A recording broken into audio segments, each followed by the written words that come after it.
this presentation is for educational purposes only. Your licenses and everything related to Oracle are governed by Oracle. You've seen this before. It's nothing new. That's just get that out of the way. Really, what we're talking about here are going to be these topics. Is Oracle Cloud ERP right for you and your business? On-premise versus cloud versus hybrid. What's at stake? When should you start your move to the cloud? Converting on-premise software spend into Oracle Cloud applications. There are some other topics that we'll try to touch on. I'm sure some of you saw the announcement yesterday about Amazon and its Cloud on Customer offering that they're thinking about rolling out in the spring. We'll touch on that. We'll touch on Oracle also. So those are kind of the topics we're going to touch on here. And really, when you look at cloud adoption and you look at the challenges that companies are facing, what you really see is really a big focus on, are you forced to choose between flexibility or lower cost? Are you or can you rebalance your spend across different services and different service offerings? There's limited visibility and control over your spend, both on-prem and in the cloud, right, and for cloud. And can you or can't you leverage your on-prem software investment in the cloud? And how do you do that? And is there or is there not a delayed time to value because of the complexity of the cloud and complex pricing? That's what we're looking to cover here, and we'll elaborate on these topics throughout the presentation. One of the key points to realize here, as you look at Oracle, both native to the Oracle Cloud, whether it's Oracle Classic or it's Oracle OCI Generation 2, is virtualization policies and best practices, which make it more affordable as you look at taking your Oracle technology, which is database and middleware, and moving it to a third-party cloud, whether that's AWS or anybody else. You need to bear in mind how Oracle views virtualization and how they view putting their software into third-party clouds. And, you know, Ranga, if you want to elaborate a little on this, you can here, talking about how the core factors are slightly different when you leave OCI and go to, say, AWS, for instance? Yeah, absolutely. One of the key things to know is, right, if customer using certain editions of the database software, for example, right, compared to an on-prem versus with an Oracle Cloud environment or a third-party cloud environment, the way in which Oracle determines the licensing is, if the third-party environment, if it is hyper-threaded, then the core factor is 1:2. Yeah. If it is not hyper-threaded, it is 1:2. If it is hyper-threaded, then it is 1:1. So, in terms of the licensing on, especially on the Oracle processor-based licensing, right, it only works in that fashion. And certain editions of the database cannot exceed a certain footprint in terms of your virtual CPUs of the third-party cloud environment. Okay, so we got to keep in mind that when we start planning for migration, we've got to understand the impact. Okay? Great. So, just so everybody knows, just as kind of housekeeping, here's where, if you look at the first bullet, it talks about the core factor for Oracle. You can look at that that link there. You can copy that down. It'll give you Oracle's exact core factor.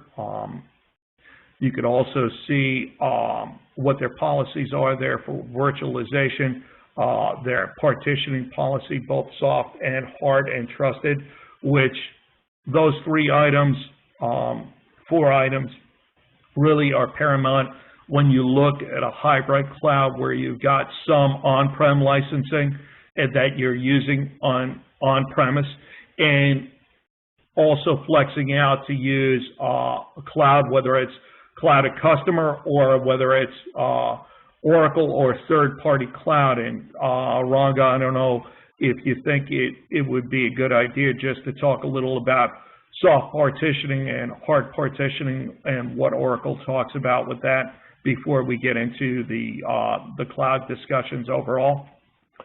Yeah, sure. I think most of the people who were aware of how Oracle normally license their ESX cluster for VMware, if you're running your Oracle load on VMware, right? The core factor for your underlying Oracle products is pretty much, if you are using hard partitioning, then you would be covered for, you would have to pay for the licenses for your servers that are physically isolated, and it's allowed to work only Oracle workloads. Yeah, and likewise, you've got to have a dedicated network connection to your SAN storage as well, right? When you're talking about a soft partitioning, wherein you could have a dedicated host and your Oracle workload can run on any of the available ESX servers, then in that instance, Oracle expects you to license the complete VMware base. Yeah, so that is the key difference between a soft partitioning and a hard partitioning. We're getting a little feedback that you're a little low, so could you please make sure you stay where you are so that we could hear you a little better from the mic?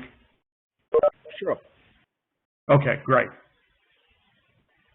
So, okay, I'm sorry I broke your train there. No, I mean, that is the primary difference between a hard and a soft partitioning. Yeah? So continue, Harold. Sure.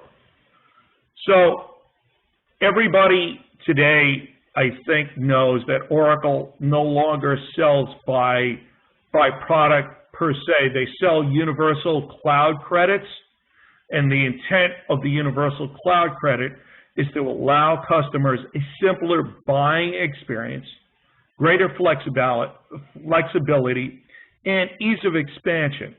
So what you do today, just so folks know, is you buy a set of cloud credits that can be applied based on what the products are, so that at no point do you need to limit yourself to buying a set product. You could use a volume buy of universal cloud credits and then apply it as needed throughout the life cycle of your cloud, whether it's, you know, for just compute or computed storage or other things.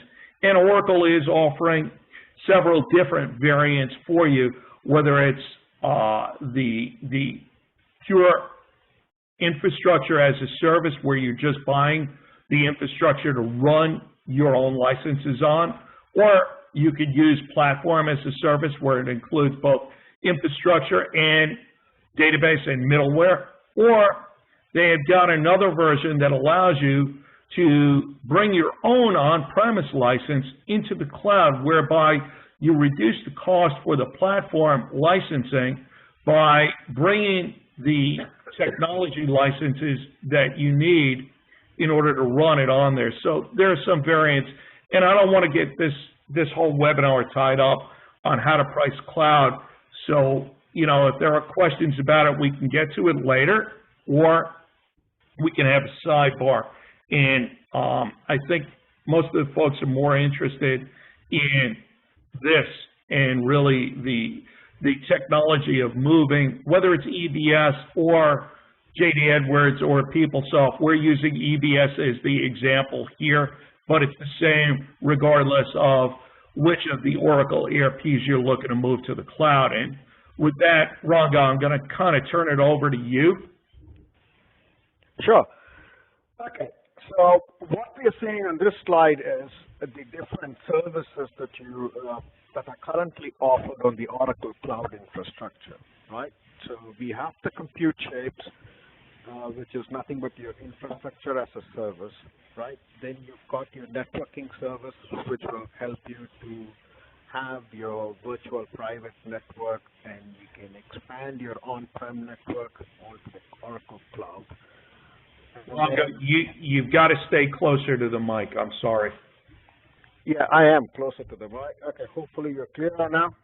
Yes. Okay. And then we also offer Oracle storage services on the cloud. We offer two different types of storage on the cloud platform. One is called as the irregular object storage, which is like pretty much like your Dropbox. And then we also offer the block storage. The key differentiator is the block storage and object storage are primarily being serviced using SSDs, but the caveat is in the object storage, you've got two flavors. One is an archival storage, the other one is a regular storage. Okay. We also offer, Oracle also offers load balancer as a service, both for private as well as public load balancers. And then we are coming into the platform as a service. You have got integration cloud services, you've got database cloud services, and then we have infrastructure-specific based cloud services, like Exadata as a cloud service, or you could have autonomous application as a cloud service, autonomous integration platform cloud services, etc. Then the last that is very critical is the cloud machine that Oracle has already been released in the market. It's been in for the last 10 to 12 months. This is the cloud at customer. So certain customers might like to have their experience near performance experience, so they don't want to go out of the data center to access their cloud environment. So Oracle rolls in a machine onto your data center. We plug it in. Oracle manages the infrastructure. Oracle manages all the software. You get the experience of running a cloud environment in your own data center, basically. That's what it means. Now, these are all the key services currently Oracle Cloud infrastructure offers, right? Now, in this example, we are talking about an Oracle e-business suite application that you're running on-prem. You can just take that e-business suite footprint, drop it in Oracle Cloud environment, and then you get the benefit, right? So, can we go to the next slide there, please, Harold? Sure. Sure, Ranga. All right. Just make sure you stay as close to that mic as possible, because we're getting some chatter from folks that are having a hard time hearing you. Yeah, sure. Now, there are three different ways in which we could deploy Oracle e-business right? So one is cloud. Obviously, you have your on-prem EBS footprint that you have already purchased, right? And you are currently managing it, right? If you don't, then we have this. We discussed about the cloud at customer, which is rolling out the cloud machine into your data center, plugging it in, starting it up. Oracle manages it, provides you the interface to create your virtual environments in there. You could move your EBS onto that. For your non-production or non-critical EBS environments, you've got the option of deploying the same EBS environment at the Oracle Cloud infrastructure, which we call it as the public cloud. Right? The experience on your EBS, whether you run on-prem or whether you run it on cloud at customer or at your cloud infrastructure, right? It's exactly the same. Oracle provides you the tools, which is called as the Oracle EBS admin tool, via which you can maintain these EBS environments exactly the same way as you would do it currently. Yeah? Next slide, Harold. Okay, so the first question people would like to ask is, okay, why should I look at Oracle Cloud infrastructure for my EBS, right? And now the first statement goes without by saying it's a single support. It's a support from a single vendor. You're running an Oracle workload on an Oracle infrastructure, right, or an Oracle public cloud service, you get the support from the same. If you otherwise run it on like a third-party hardware vendor, in event of any issues related to your EBS environment, the support stops within the Oracle workspace. If it is beyond your network or storage, then you have a different support contract with those respective vendors. The critical thing that Oracle Cloud Infrastructure is ideal for your EBS is the automation portion, right? So through a single UI tool, right, you get the option of provisioning your environments quickly with an automation tool, and this particular tool is available only when you run it against Oracle Cloud Infrastructure. You can lift and shift your EBS environment via a menu-driven option, right? You've got the capabilities to expand or add additional application servers, or you've got the option of expanding from a single instance database to a rack instance database, right? And you also have the feasibility to do some of your mundane tasks such as automating your backups, right? And also deploying your change requests in terms of applying a patch, be it an Oracle supplied patch or an Oracle EBS patch. Are there any customers on the call who are using Application Management Pack for their EBS? You guys can unmute to answer that question so that Robin can talk to you. All right, so this particular tool also offers the Application Management Pack of it as well, right? So it comes inbuilt in with it. You deploy it from a single machine, and then you start managing your different environments. Okay. Now, I've got to say this and highlight it very clearly here is the Oracle Database Cloud Service comes in 3 different flavors. Yeah.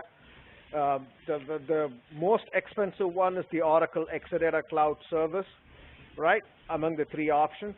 The second option is a high availability through DataGuard and Rack, which is nothing but if customers are familiar with Oracle Database Appliance, you can Oracle offers a virtualized environment to run your rack, or you can have a dedicated host serving as your Oracle database, be it single instance or a rack instance. The third and the most effective operation and deployment of database is Oracle Database Cloud Service on a virtualized environment, right? Each one of them have got its own advantages and disadvantages.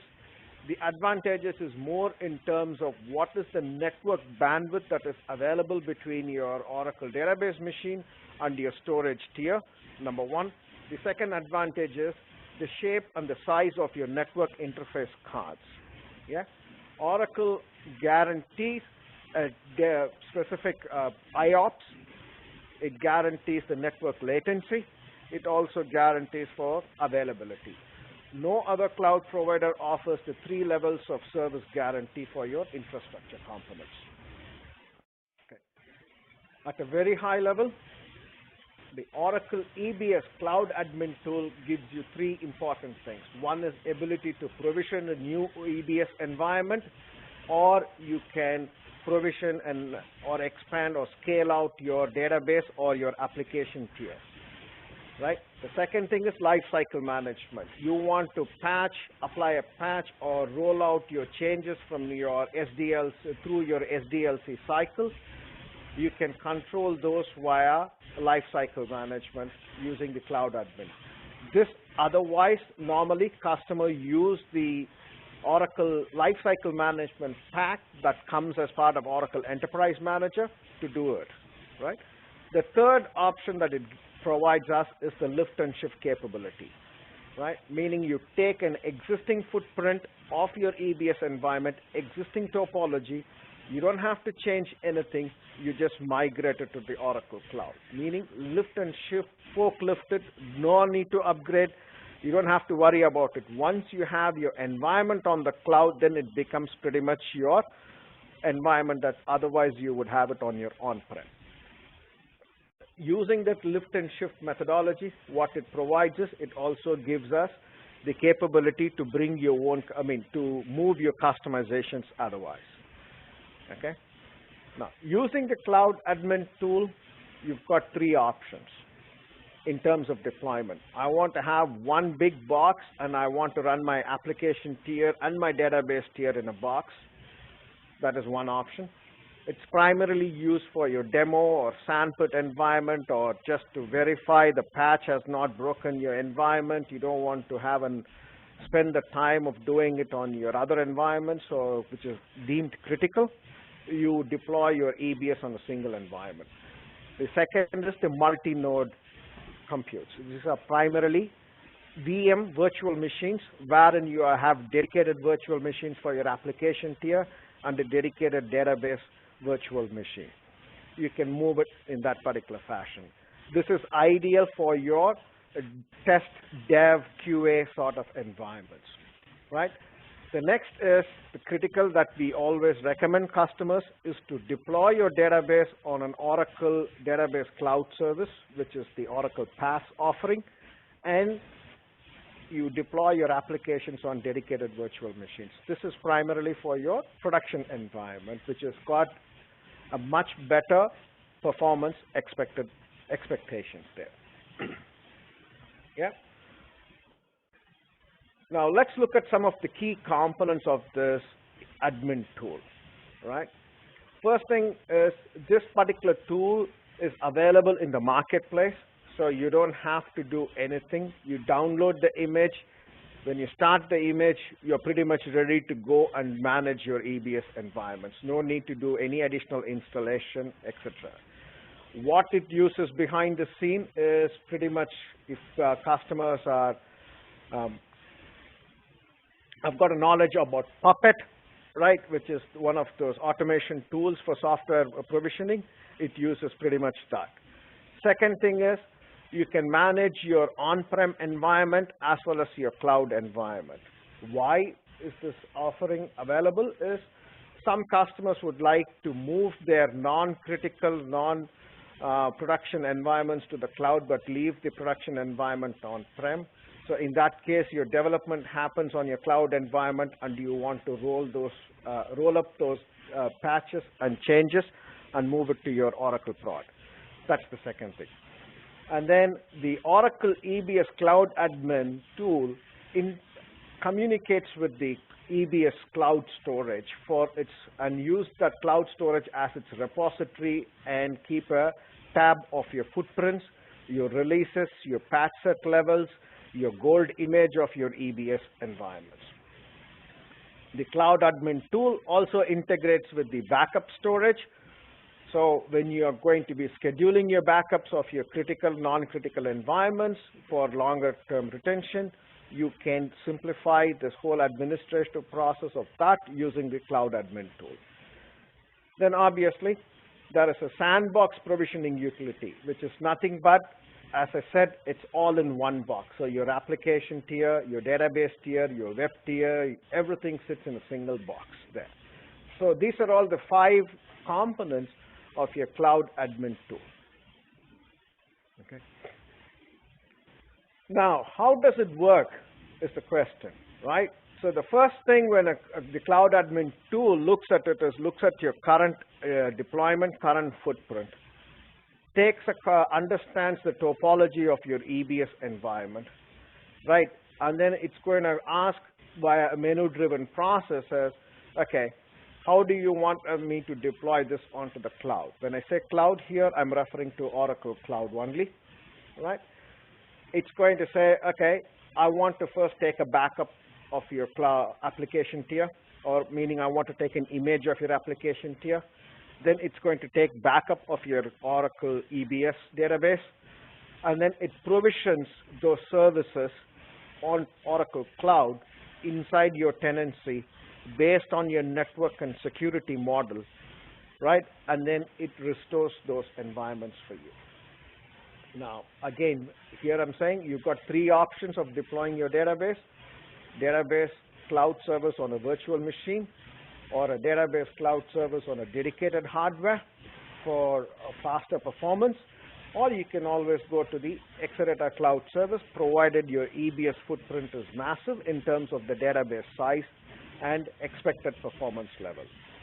The automation of backups is available for customers running at the EBS 12.1.3 above. Yeah? Anything below than that, you have got to apply the patch and make it to and have them meet the basic requirements of coming to 12.1.3 release. The load balancer, which is a service inside Oracle, could be two forms: a public load balancer or a private load balancer. A customer is typically having multiple application tiers for different modules, especially if you're having iSupplier or an iExpenses kind of a module when you've implemented it.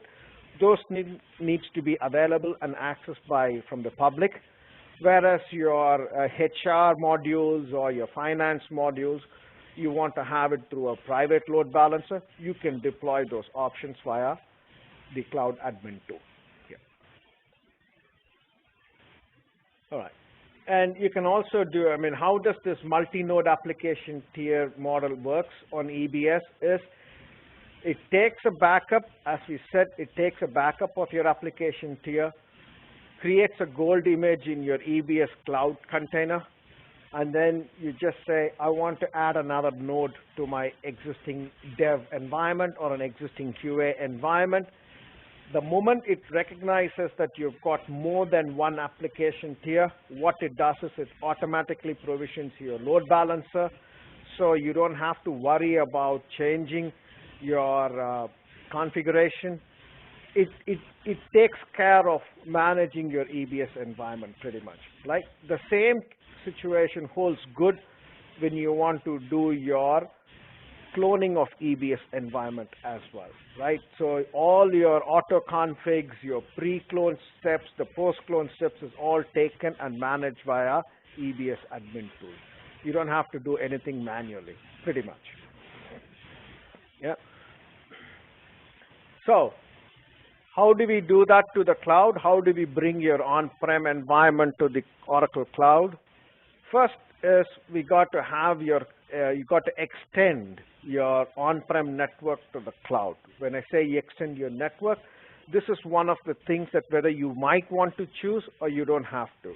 All it means is if you want to extend your Oracle internal, your on-prem internal network, you want to extend it to the cloud so that you can have the same network IP address range that you want to use it, right?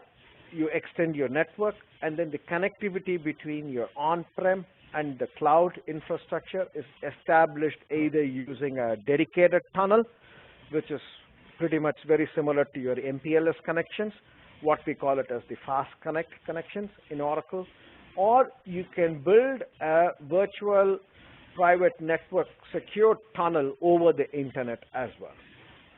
Using the virtual private network secure tunnel over the internet is ideal for your development environment, okay, but for production environment, we recommend to use an MPLS or a fast connect connection. Again, the case is again determined based upon saying what is my upstream and downstream connectivity between my EBS and others. Yeah, so you start using this particular tool, you download the tool, you have an Oracle tenant in the Oracle environment, you specify your network, you have established your IPsec tunnel or your VPN tunnel. Using the tool, you can point, it's going to go and first do an preparing of inventory of your on-prem EBS environments. Then based on which environment you want to move to the cloud, you say, okay, choose my dev environment, move it to Oracle Cloud. So it's going to start provisioning your services on the cloud, takes a backup of your database, takes a backup of your application tier, configures the load balancers onto the cloud, restores the application, restores the database, and then you get the option of either to choose your, to shut down your on-prem and start servicing from your Oracle Cloud environment. So it's as simple as that. It is a single mouse, single click provisioning utility. So, yeah, step one, we take a file-based, how does it work behind the scenes? Let's go into the details. It takes a backup of your application tier, stars it up, transfers it to the Oracle EBS storage container, takes a backup of your database using RMAN or RMAN clone. If you've got an image copy, you can specify it. Your database backup gets stored into the storage container. Then the EBS Cloud admin, it's going to read from the storage container and starts provisioning your Oracle environment there. Okay. Next step is the application tier goes into an Oracle compute service, and the database tier is based on, you get the option of saying whether you want to have a dedicated environment or not. Yeah, or you want to use a virtual environment, or you want to deploy it on Oracle Cloud Service. Okay. Next slide, please.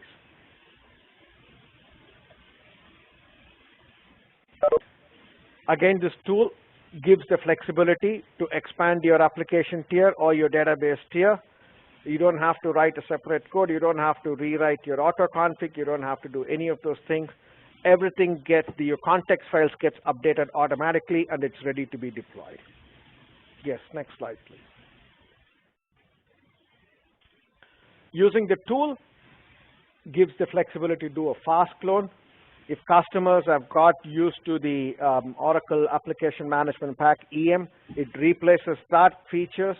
You can start doing cloning of your environment, or from your production to your non-production, or from QA to your test, and it comes using this particular Cloud Admin tool. It makes the life easier for everybody, right? So you don't have to again worry about your pre-clone, post-clone steps here.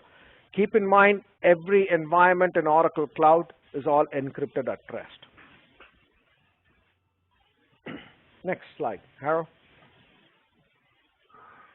Yeah, hybrid cloud management gives the possibility for you to manage your on-prem as well as your cloud deployments using a single UI, ability to start moving changes from dev, test, SDLC cycle to your production. Right, you don't have to worry about creating merge patches or applying your custom patches and then try to find out on Oracle Cloud. It provides those capabilities directly. Next slide. I mean, this slide just shows you, like, how you do it. Normally, customers always hook up their EBS environment, communicate it with your MOS, which is My Oracle Support. You have the options of trying to find out what are the latest patches available for your specific environment based on the footprint, right? You create a software location, it downloads the software, and then pushes it across the different stages of your EBS environments. Next slide. So, thank you, Ranga, for walking everybody through the basics of how Oracle handles EBS in their environment where you're lifting and shifting it up. I'd like everybody to remember that we took EBS as the example. It is not only limited to EBS as its ERP, but the same can be held true whether it's JD Edwards or PeopleSoft. And I don't know if there's anything you want to add into that, Ranga, or is that enough?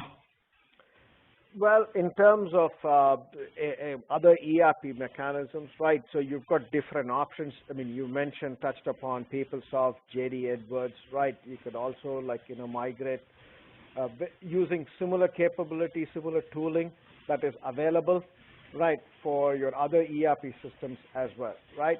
Now, then the customers have got two options in there, either using an Oracle Cloud Infrastructure platform, or they could use an Oracle SaaS platform as well. Yeah. Go ahead, Aaron. Thank you. So we're kind of at the point where we've got to pay for this webinar, so you get to hear my little commercial introduction for Centroid, and I thank you all for participating.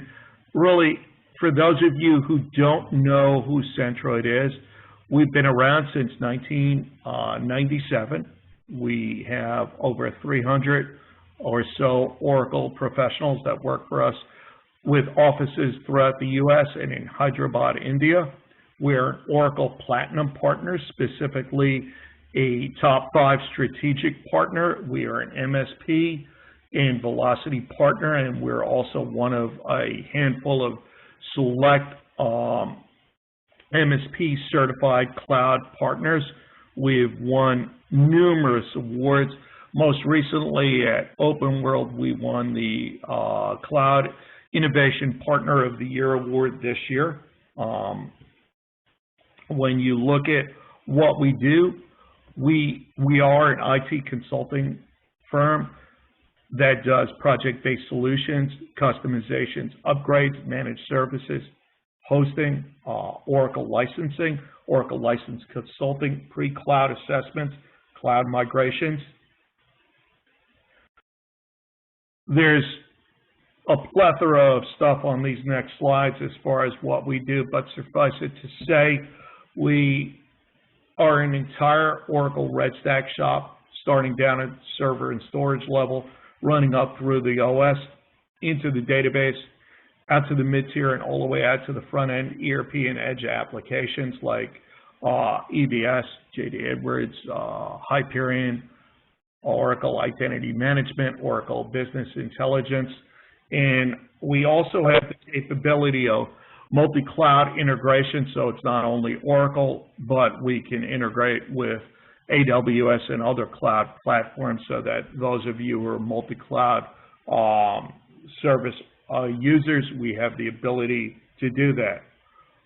So with that being said, what I'd like to do now is kind of open up this for some questions, and I'm going to kind of exit out of this here so that we can see if there were any questions that kind of came in on this thing.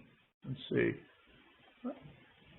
I'm not sure. I don't think that we had a lot that came in on the chat board. I don't know if anybody has any specific questions at this time, or else we've had some that have come in via email.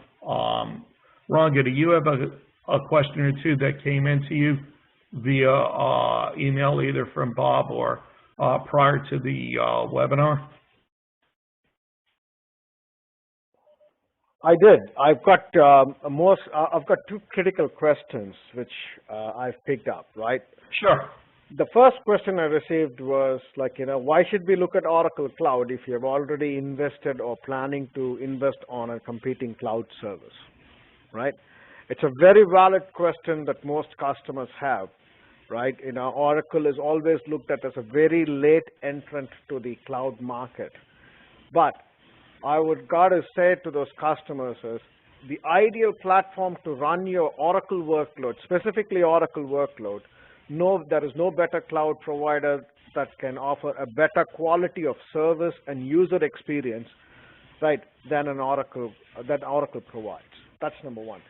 Secondly, the Oracle Cloud machine or the Oracle Cloud infrastructure should not be looked at purely as an Oracle platform, right?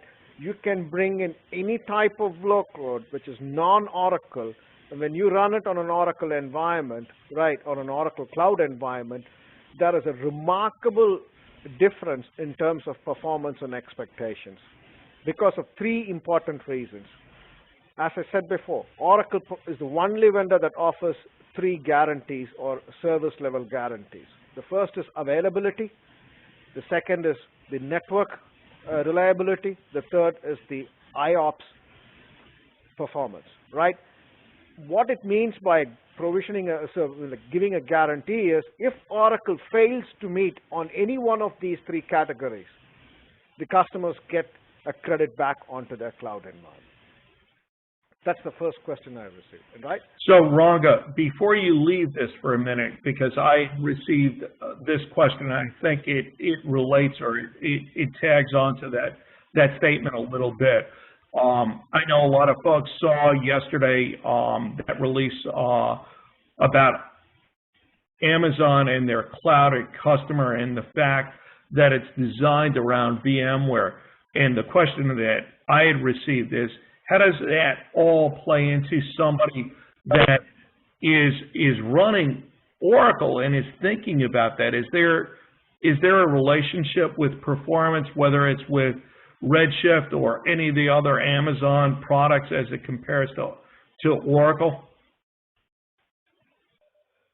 Absolutely, right. Now, the other thing, the point that we are all talking about is, okay, I'm already looking at another product, right? So in terms of like, either cross-platform migration strategy or a cross-environment strategy, right?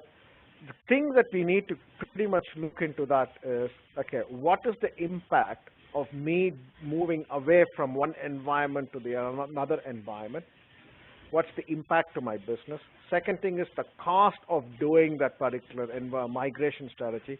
The third is, okay, how is it going to sit in the bigger landscape of my existing environments? The fourth and the critical aspect is, how is the support? What's going to be my feature set availability in the future, right? And how is it going to be helpful in my whole transition of adopting to a cloud strategy, right? So it's very critical, and it's very, very important that we analyze that before making a decision or jumping the gun, should I say. Yeah? Thank you, Ranga. And before you get to the other question, I know here's one relating to hosting. Whoever just asked that question, could you just turn your mic on and ask the question directly to Ranga, because these snippets keep fading out on me?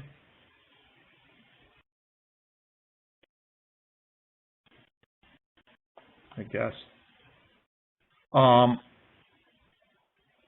I think that person's away from the mic. So if you email that question directly to Bob, he'll get it out to us. And anybody who's looking for the presentation, if you email Bob, we'll get that out to you. So go ahead, Ranga. Sure. The other question I had was, what are the other migration tools that are offered either by Oracle or for Centroid? Yeah. I mean, yes, we have got for the EBS or the ERP, we have got these admin tools that are available. But what else do I have if I have to provision, like say, move a database over, or like, or moving my virtual VMware workloads onto the cloud? Oracle offers many migration tools that are there. Like, you can bring in your existing workloads, VMware workloads, using Revelo, or you've got, like, if you're using some containerization, like Docker-based containers, right, you can use that. Or if you've got Kubernetes-based ones, you can move that as well.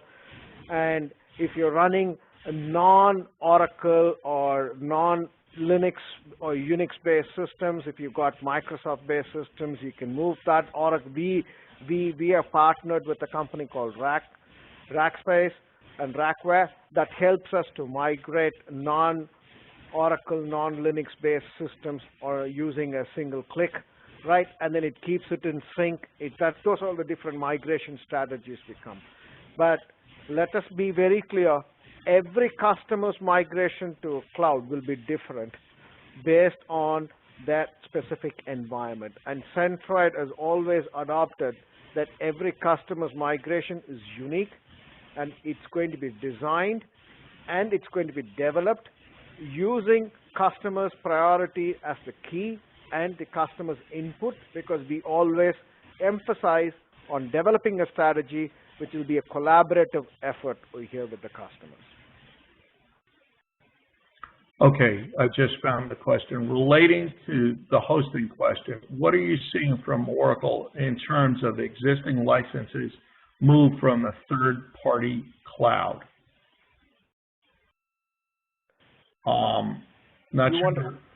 You want to take that licensing question? Right. So, I mean, I'm not too sure about how do you want, what specific license they've got, because the user is talking about here. if it's for EBS or if it's for a database or if it's for another services, right? When you're going to bring that license, then I think it has to be converted into a universal license model. Okay, thank you. Is Oracle Cloud more or less expensive than AWS? That's a question that kind of came in from Bob here. So the answer on that one really is, when you look at it, Oracle's core factor, and that's kind of why we talked about the core factor at the beginning of this. Oracle uses their core factor of 0.5 when you come over, right?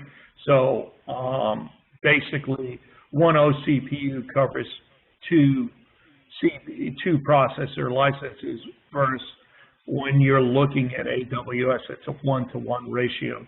I don't know if you want to elaborate any more onto that, Ranga. Yeah, two things to note here, right? The first thing is in terms of the cost-wise. If you are running an Oracle workload on an AWS compared to an OCI environment, given the fact that, for argument's sake, let's say the shape of the machines are like for like, okay. Now, and you're running a typical workload on it, which has got I've got on an average of 200,000 IOPS, right? And if you look at the costing, it will be about probably Oracle Cloud will be 8 times cheaper compared to the nearest public cloud provider. That's number one. The second thing when we should also talk about is the additional price that the customer pays for a faster performance of either be it storage or faster for your network, right? When you compare those two, the Oracle cost is about 50% cheaper compared to your other cloud provider vendor. Okay, well, thank you. I'd like to thank you, Ranga, for all your help here on this, and I'd like to thank all the attendees for joining. I know it's 5 minutes to the top of the hour, and we're trying to stay on schedule here. I know you all have busy days, so I'd like to thank you all for attending the webinar. Anyone who would like a copy of the presentation, please email Bob Huggins directly. He will get out a copy to you. Anyone who wishes to have further discussions on any of the points can reach out to Bob Huggins, and he will coordinate setting up a meeting with us and you at a convenient time. Or if there are any further questions that you have, please send it to us, and we'll respond via email. Again, thank you for attending, and enjoy the rest of your day. See you later. Thank you, everyone.